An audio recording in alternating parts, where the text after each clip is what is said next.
우리 기독교에는 두 가지 중요한 절기가 있습니다.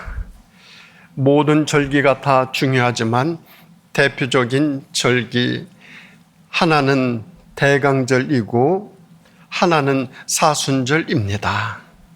사순절은 부활절 전 40일간 고난받으시는 우리 주님을 생각하면서 묵상하는 기간을 의미합니다. 대강절은 하나님이 예수님을 세상에 보내시겠다라는 약속을 생각하면서 기다리는 기간입니다. 그러니 대강절은 예수님의 탄생을 기다리고 사순절은 예수님의 죽음을 묵상하며 어느 때보다도 더 경건하게 더 자기 자신을 다듬으면서 보내는 기간, 이것이 바로 대강절이고 사순절입니다. 또한 대강절은 기독교 절기상 절기가 시작하는 것이 대강절에서부터 감사절로 끝납니다. 대강절 예수님의 대망을 생각하고 감사절 한 해의 모든 삶을 감사하며 마무리 짓는 것이 기독교의 절기이기 때문에 기독교 절기상 대강절 오늘은 첫 주일이기도 합니다. 오늘 본문은 장차 메시아신 예수님께서 세상에 태어나리라 예언하신 말씀이십니다. 예수님께서 태어나시기 전 700년 전에 기록된 말씀으로 태어나실 예수님은 어떠하신 분인가 잘 표현하고 있는 본문의 말씀이 오늘 우리들이 읽은 본문의 말씀입니다. 오늘 본문은 그 어깨에는 정사를 메었다 말씀하고 있습니다. 정사라는 말은 큰 짐입니다. 장차 태어나실 예수님께서는 무거운 십자가를 지실 분이다라는 뜻입니다. 또 본문은 그 이름이 기묘자라 모사라 했는데 이는 인간을 초월하여 신성을 가진 분이다라는 뜻입니다. 그리고 장차 태어날 예수는 그 나라를 영원히 정의와 공의로 보존하실 것인데 장차 이런 일들을 하나님의 열심이 반드시 이루게 될 것이다 말씀하고 있습니다. 여기서 우리는 하나님의 열심이 무엇을 의미하는지 생각하고자 합니다. 어떻게 보면 이 하나님의 열심은 하나님의 섭리이기도 합니다. 하나님이 하나님의 뜻을 이루어 가시는 모든 일들을 이루어 나가실 때 우리 하나님은 하나님의 열심으로 하십니다. 그 하나님의 섭리, 이 세상 모든 일들 하나님의 열심히 이루어 가시는데 하나님의 섭리가 이루어지시는데 어떤 과정을 거쳐서 하나님께서 하나님의 열심을 이루어 가시는지 하나님의 섭리를 펼쳐 가시는지 우리는 오늘 함께 생각하고자 합니다.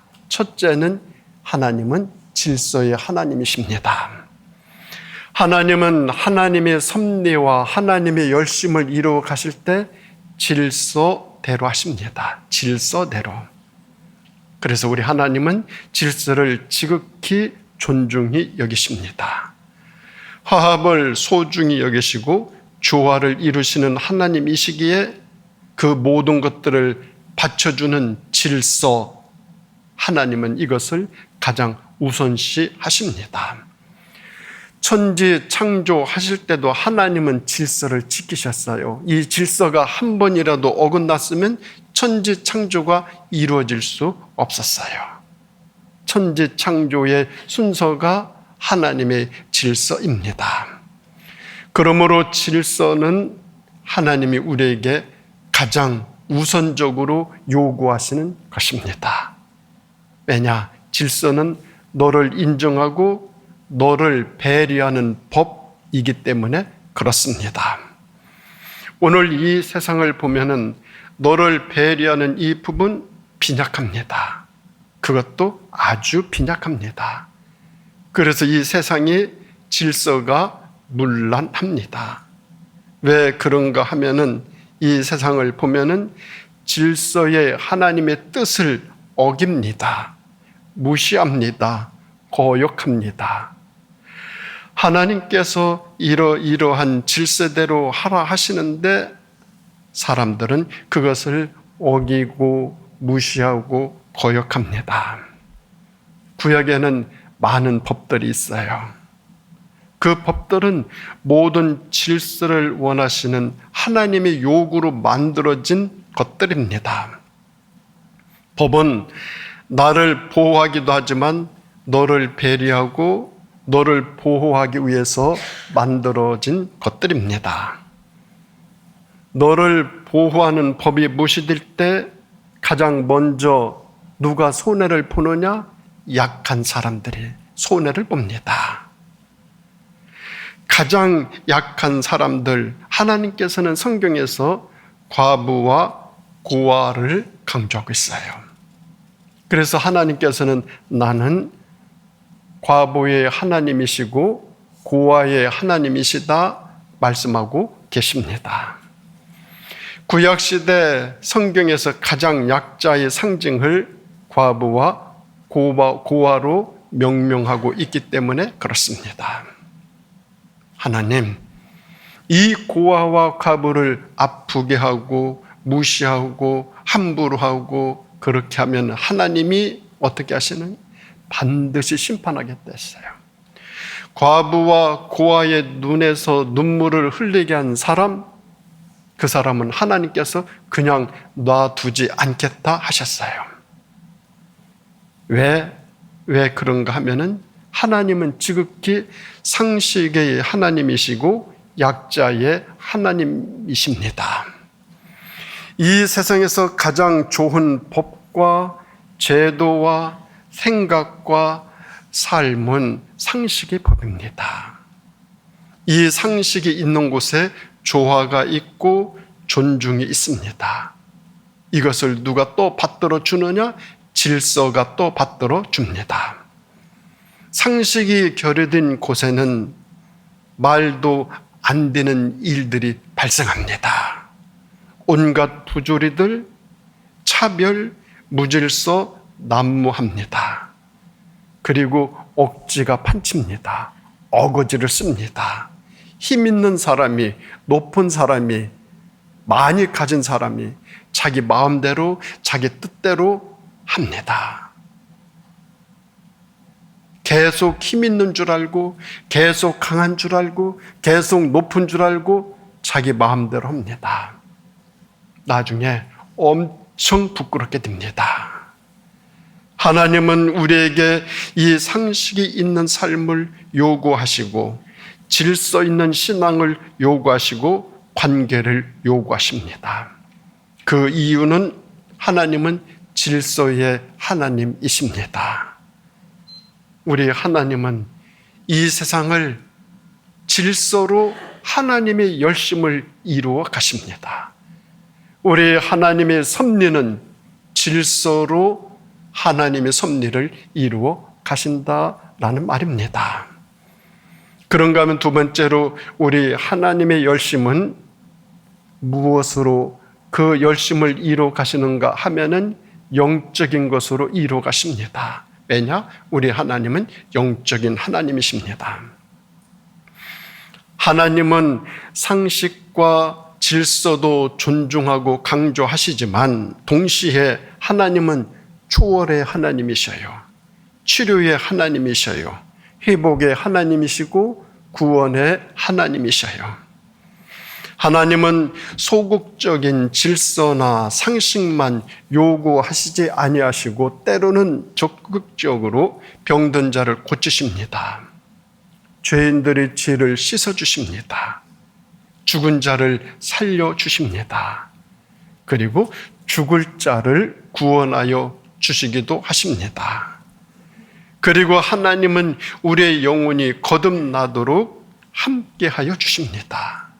잘못한 사람을 용서해 주십니다. 그리고 이해도 해 주십니다. 그리고 더 적극적으로 감동을 시켜 주십니다. 거듭나게 하여 회심하게도 해 주십니다. 죄를 씻어 하나님의 자녀 삼아 주시기도 하십니다.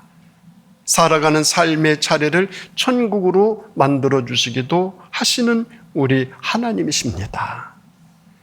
그래서 성경을 보면 기적들이 참 많이 나와요. 사람들은 말합니다. 왜 성경에 기적이 많으냐? 거짓말 같다 말합니다. 그래서 성경입니다. 그래서 성경이에요.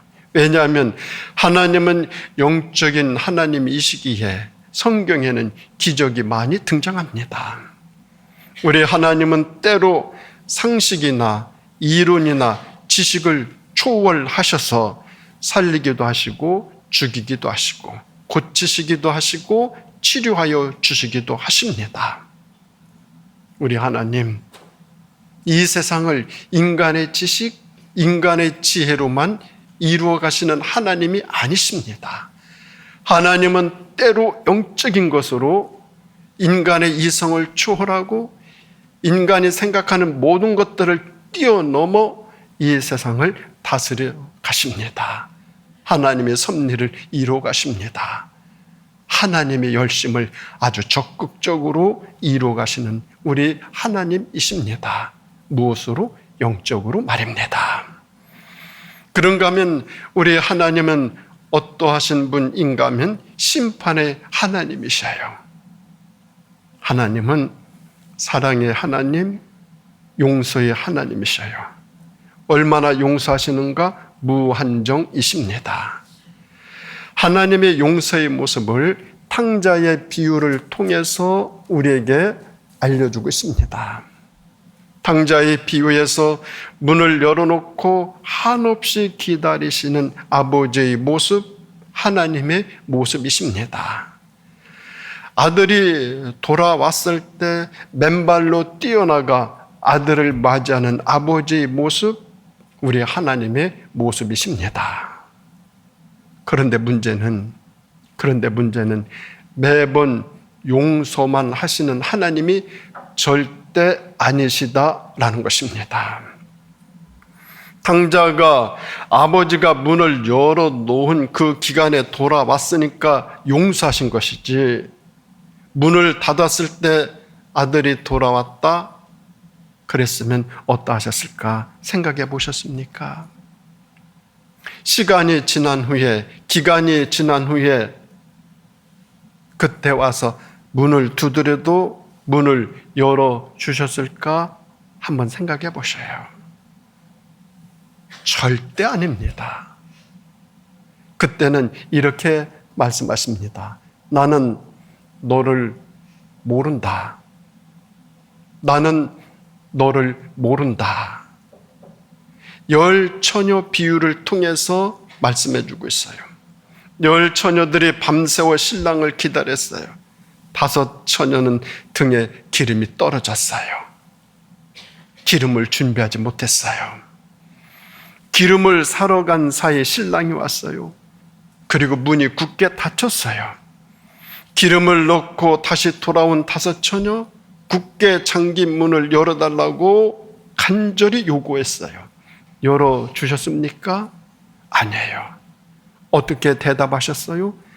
나는 너희를 도무지 모른다. 나는 너를 모른다 말씀하셨어요. 오랫동안 기다렸던 정상 참작이라는 것도 기한이 넘으면 그것도 없어요.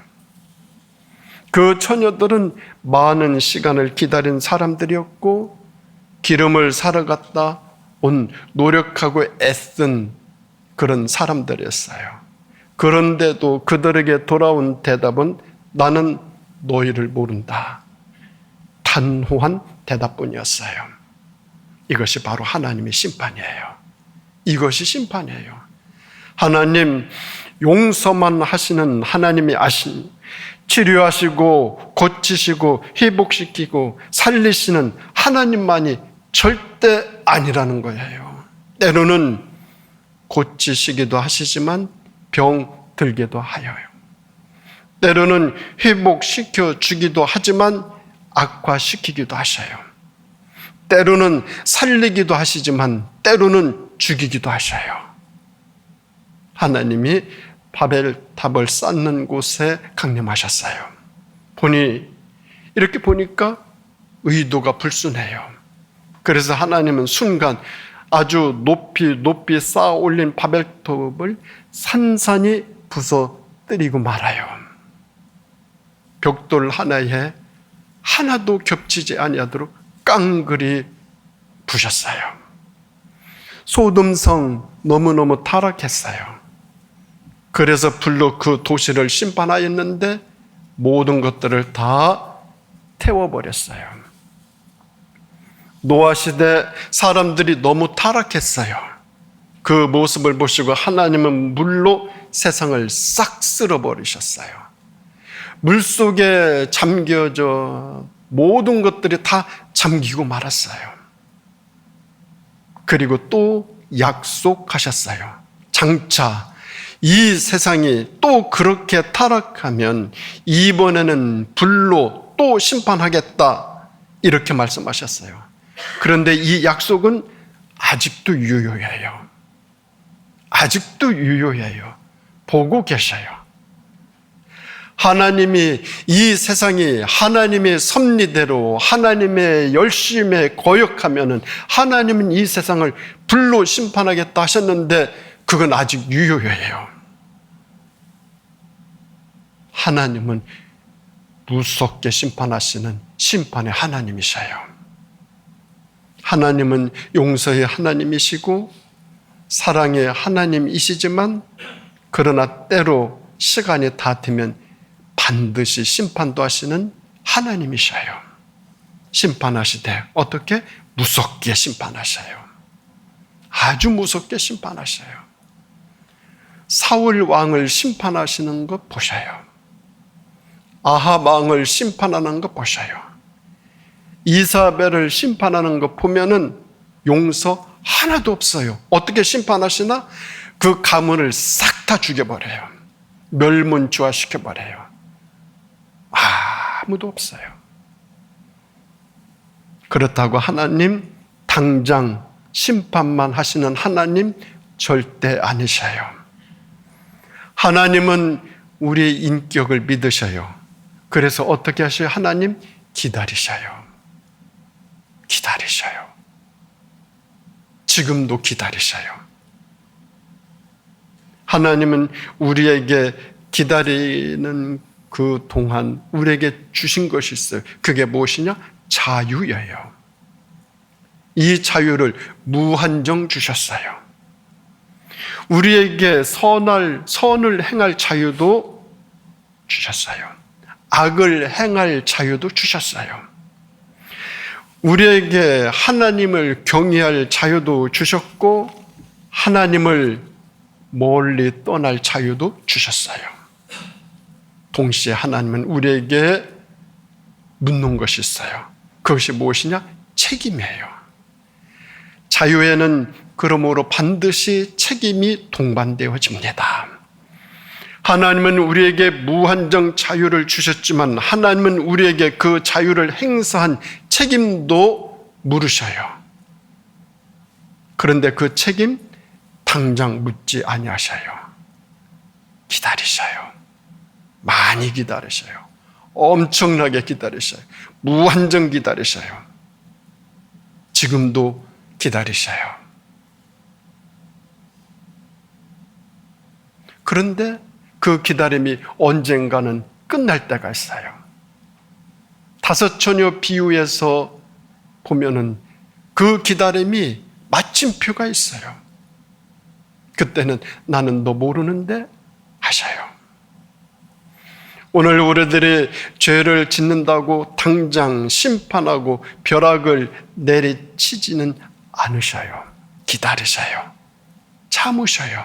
돌아오기를 고대하셔요. 기다리다가 돌아오지 않는다고 강압도 쓰지 아니하시고 강제로 하지도 아니하시고 억지로 하시지도 아니하셔요. 돌아오는 것 자체도 네 마음대로예요. 그것도 자유예요. 하나님은 우리에게 그런 무한한 자유를 주셨습니다. 강제 안 하십니다. 억지 안 부리십니다. 다만 그 자유에는 책임 꼭 따릅니다. 지금 내가 자유를 누리지만 하나님은 언젠가 결산하듯이 우리에게 책임 반드시 물으십니다. 우리는 이 책임을 생각하며 자유를 누려야 돼요. 책임을 생각하지 아니하고 누리는 자유는 나중에 하나님의 물음에 부끄럽게도 될 수 있고 창피하게도 될 수 있고 참으로 망할 수도 있어요. 요즘은 거의가 은행 카드를 사용하죠. 카드 사용하는 것 내 마음대로 해요. 얼마든지 사용할 수 있어요. 그런데 카드 사용할 때 내 마음대로이지만 사용한 데는 반드시 책임이 따릅니다. 지금은 내가 내 마음대로 카드를 사용하지만 월말에 되면 책임이 따라와요. 그때 그 책임을 완수하지 아니하면 무거운 심판이 기다리고 있어요. 자유는 반드시 책임을 생각하고 자유를 누려야 돼요. 하나님은 그렇게 자유에 대한 책임을 꼭 물으셔요. 아담의 자유, 하나님은 무섭게 책임 물으셨어요. 어떻게? 평생 땀 흘리도록 했어요. 죽어 흙으로 돌아가게 했어요. 자유를 누렸고 그리고 나중에 죽음이라는 것도 선고하셨어요. 소돔 사람들에게도 이 책임을 무섭게 물었어요. 불로 심판했어요. 노아 시대에도 하나님은 사람들에게 누린 자유에 대한 책임을 물로 물으셨어요. 우리의 미래에도 반드시 하나님은 이 책임을 물으실 거예요. 하나님은 강제하시지 아니하시지만 주어진 무한한 책임, 그 책임은 강하게 우리에게 물으실 것입니다. 그 짐이 무서운 일입니다. 우리 하나님은 이렇게 심판으로 하나님의 열심을 이루어 가시는 하나님이시라는 것 우리는 잊지 말아야 돼요. 내가 자유를 누리되 그 누린 자유에 대한 책임, 이것을 잊지 말고 우리는 이 세상을 살아가야 된다라는 것을 잊지 말아야 되겠습니다. 그런가 하면 하나님은 어떠하신 하나님인가 하시면 약속의 하나님이셔요. 성경에는 수많은 약속들이 기록되어 있어요. 가장 큰 약속은 장차 예수를 보내시겠다라는 약속이에요. 그리고 또 하나의 약속은 세상에 다시 재림하시겠다라는 약속이에요. 오실이라는 약속은 이루어졌어요. 재림의 약속은 아직도 유효합니다. 주님은 언젠가 이 세상에 다시 오실 것입니다. 하나님은 그 약속도 반드시 이루실 것입니다.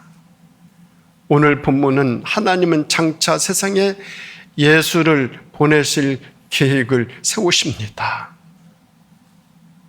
언제? 가장 힘들고 어려울 때. 언제? 가장 곤고하고 곤란함 속에 있을 때. 이 재림, 이 오시는 오실 예수님에 대해서 선지자를 통해서 700년 전에 말씀하고 계시는 본문이 오늘 본문이에요. 이사야 7장 14절 보라 처녀가 아들을 낳을 것이요 그의 이름을 임마누엘이라 하셨어요. 다 약속을 하고 계셔요. 700년 전에 예언하고 700년 후에 때가 되니까 약속하신 그대로 예수님께서 세상에 태어나셨어요. 그리고 때가 되니까 그 예수님께서는 예언하신 그대로 십자가를 지셨어요. 그리고 부활하셨어요. 그리고 승천하셨어요. 다 약속하신 그대로 이루어졌어요. 우리 하나님 약속의 하나님이셔요. 먼저 세상에 약속하시고 그 약속을 선지자들을 통해서 계시하시고 때가 되면 하나님이 열심히 일을 이루어내셔요. 아직도 두 가지 큰 약속이 이루어지지 않는 것이 있어요. 아직도 하나님께서 약속해 놓은 것이 있는데 두 가지 이루어지지 않은 것이 있어요. 첫째는 너희가 보는 대로 내가 다시 오리라 한 재림의 약속이에요. 이 재림의 약속 아직 유효한 상태예요. 그래서 언젠가 때가 되면 우리 주님 다시 재림하실 거예요. 그런가 하면 또 아직도 이루어지지 않은 약속이 있는데 그 약속이 어떤 약속인가 하면은 심판의 약속이에요. 산자와 죽은 자를 심판하러 오시리라 말씀하셨어요. 우리는 이 심판의 약속도 믿습니다. 그러게 우리는 오늘도 이 세상을 살아갈 때 함부로 살아가서는 절대로 안 됩니다. 무책임하게 세상을 살아서는 안 됩니다. 가능하다면 하나님의 하늘의 뜻을 함께 이루며 살아가려고 노력하는 사람, 그 사람들이 그리스도인입니다. 그렇게 살아가려고 힘써야 됩니다. 그런 삶을 살아가면서 우리는 실패도 하고 타락도 하고 넘어지기도 하고 그리고 실족하게 됩니다. 그런데 아주 넘어지지 않아요. 아주 망하지 않아요. 우리들이 타락을 해요. 그런데 아주 깡그리 타락하지 않아요. 정도가 있어요. 한계가 있어요. 왜냐? 두 가지 이유가 있기 때문에 그래요. 우리에게는 두 가지 이유가 있습니다. 그것은 장차 다시 오실 주님을 믿기 때문에 그래요. 또 한 가지는 장차 우리에게 심판이 있을 것이다 라는 것을 믿기 때문에 그래요. 재림의 예수, 심판의 예수, 재림의 하나님, 심판의 하나님을 생각하기 때문에 우리는 이 세상 살아가면서 잘못될 수 있지만 아주 잘못되지 않아요. 이 세상을 함부로 살고 인간적인 쾌락을 쫓아 살아가는 사람들 있는데 그들에게는 이 재림의 믿음이 전혀 없어요. 그리고 장차 무서울 심판이 있을 것이라는 믿음 하나도 없어요. 장차 하나님의 심판이 있을 것이다 라는 믿음이 없는 사람들은 세상 자기 멋대로 자기 마음대로 함부로 살아요. 재림의 믿음이 없는 사람들 세상을 함부로 살아요. 그러나 우리 그리스도인들은 재림의 주님, 심판의 주님을 믿기 때문에 절대로 이 세상을 함부로 살아서는 안 돼요. 이 약속이 있는 사람들, 그래서 이 사람들이 행복한 사람들이에요. 재림의 주님을 믿고 심판의 주님을 믿고 있기 때문에 우리들의 삶이 행복해질 수 있어요. 우리에게 이 약속이 주어진 것이 얼마나 큰 복인지 알 수 없어요. 하나님은 약속의 하나님이시기 때문에 그렇습니다. 하나님은 약속을 반드시 이루셔요. 그래서 약속하신 그대로 하나님은 이 세상에 예수님을 보내주셨어요. 우리 하나님은 약속으로 하나님의 섭리를, 하나님의 열심을 적극적으로 이루 가셔요. 우리는 그 하나님의 섭리, 하나님의 열심을 믿는 사람들, 그리스도인들이에요. 사랑하는 우리 성도 여러분, 이 대강절에 오실 주님을 새롭게 만나는 축복이 있기를 바라고, 또한 다시 오실 주님을 기대하며 기다리고 기도하는 경건하신 삶을 통하여 보다 더 성장하고 성숙하고 성찰해 나가실 수 있기를 예수님의 이름으로 축원드립니다. 기도하시겠습니다. 하나님 아버지, 감사드립니다. 우리 하나님이 이 세상 모든 만물들을 하나님의 열심으로 이루어 가시는데, 그 하나님의 열심, 하나님의 섭리로 세상에 하나님 뜻을 펼쳐나가실 때 저희들 그 모든 것을 믿고 따르고 순종하면서 하나님의 열심, 그 열심에 함께 참여하는 삶으로 보다 더 성장하고 성숙하고 성찰해 갈 수 있는 삶이 되게 인도하여 주시기를 예수님의 이름으로 간절히 기도드립니다. 아멘.